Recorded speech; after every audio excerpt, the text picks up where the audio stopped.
So I want to show you something amazing. We still have got the, if we're continuing off the previous trick, a mystery card here, and we've got a deck of cards. We've been, well, the spectator's been mixing since the beginning, and we've been continually shuffling throughout and mixing them on up. So, continuing off where we left off, we're going to also have to close out. This would be the big closer. This would be the encore effect. We would actually start by having a spectator select a card. So, for the big finale. So, first, a spectator can point to any one they like. Let's say they go far down, and they decide upon this particular card. Would you want to go further, any further? And like, okay, fine, 2. They go down 2 cards, and they stop upon 1, and I show it to them. They stop upon this card. So they are memorizing this card. Hopefully it can be seen. And then it is lost back inside the pack. Okay, like so. And then the cards could even be shuffled, which is always great. And so what we're going to try to do is we're going to actually mix the cards even further. We're going to come back to that card in a bit. We'll just first want to make it even more impossible. And the spectator is going to do this, but first I instruct them. I'm going to deal off I want you to deal off cards like this. 1, 2, 3, 4. 4 cards in a pile, like 4 poker hands. And I need you to keep on dealing out the cards, like so. Now you can deal off occasionally or mismatch, but here's the idea. You generally want to keep the piles even, okay? So just try to keep them, regular. Okay, you got what I'm saying? And they go, yeah. So I take the cards, and we're going to just leave it off to them, and we just go for it. We let them do it, okay? And they deal out. They start dealing out like so, and then immediately they start dealing haphazard like so, and they're going like this. I'm like, oh no, but whatever. They want to deal off, and then they start doing it normally. I'm like, you could be a little bit okay with this, whatever. And I just start dealing with this, and they go like this. I'm just going crazy with this, just general idea. Do, and there. Okay? So they did all this. We square all the piles very fairly. Very fairly. And they could even do this if they want to. The spectator can do this. 3 and all 4. And then I have the spectator point to any 2 piles. And let's say they pointed these 2 piles right here. Okay? I'll move these over here for a second. Get these 2 piles and shuffle them together. We can even push them a little bit further ahead. And you can actually see them all. And I can have the spectator push the cards together and square them on up like so. We take the next 2 piles, further shuffling them together, further mixing them, spread, square it on up like so. And the spectator does that, square it on up, and one last shuffle if I may. And it's fun because the spectator gets to see the process of me painstakingly making sure that the cards are shuffled like this. And this is what makes the prediction so interesting, even amongst all this madness.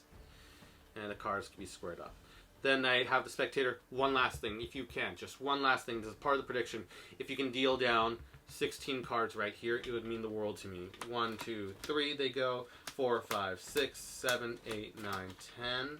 This is a spectator dealing, not me. 11, 12, 13, 14, 15, 16. Okay, and again, I can count just to make sure. 1, 2, 3, 4, 5, 6, 7, 8, 9, 10, 11, 12, 13, 14, 15, 16. Okay, and I say, can you also deal down 20 cards right here? One last thing.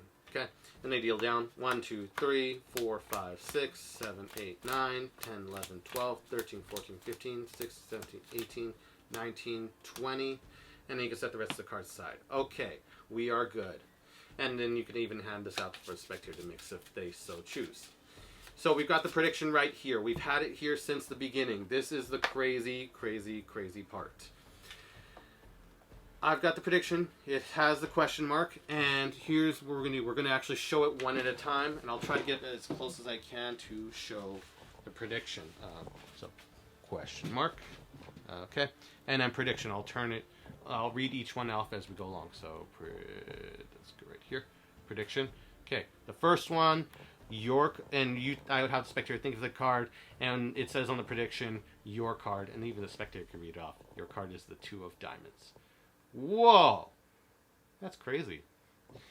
Then number 2. Right here.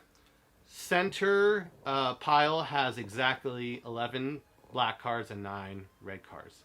And this is a pile. Oops. I can now make the lighting a little bit better. There we go. And the crazy part is that the spectator was mixing this pile, and they can count it themselves. So the spectator counts this, not me. And you would see, okay, 1, 2, 3, 4, 5, 6, 7, 8, 9, 10, 11 cards. No one believes me. It's too impossible. It's too crazy that I was able to predict that. Again, 1, 2, 3, 4, 5, 6, 7, 8, 9, 10, 11. You dealt down these 20 cards, right? And they counted out the remaining should be 9 red cards. 1, 2, 3, 4, 5, 6, 7, 8, 9. Amazing. That's part 2. That's part 2 of the 4-part prediction. I want to keep on showing this because it gets crazy. It says the third pile on the third pile on the left has all red cards. Okay, not sure. I want to try to make sure everyone can see it for at least a second. There you go. That's the third part of the prediction. And then we turn it over to my left right here, and you can see. Hopefully, you can see it all red cards. I can show every single last one, and they're all red cards. Believe it or not. OMG. And the pile, yes, it must be. You're like already thinking, this pile must be. And I show the last part of the prediction. I can actually show the full prediction now. Okay, and you can pause to read it. And it says, the pile on the right is all black cards except for the 2 of diamonds. And you've been watching this entire thing. No cuts, nothing. We turn this pile over, and it is all, and I can show it to you up close. All black cards, all except for that 2 of diamonds. And I don't know how to make it any more impossible than that. This is not Harry Lorraine's Out of This Universe. This is Dan's Out of This Multiverse. My name is Dan. I hope you are having a wonderful day. And if you may, I think this video deserves a like, deserves a subscribe, and wishing everyone a good one, and have a good one.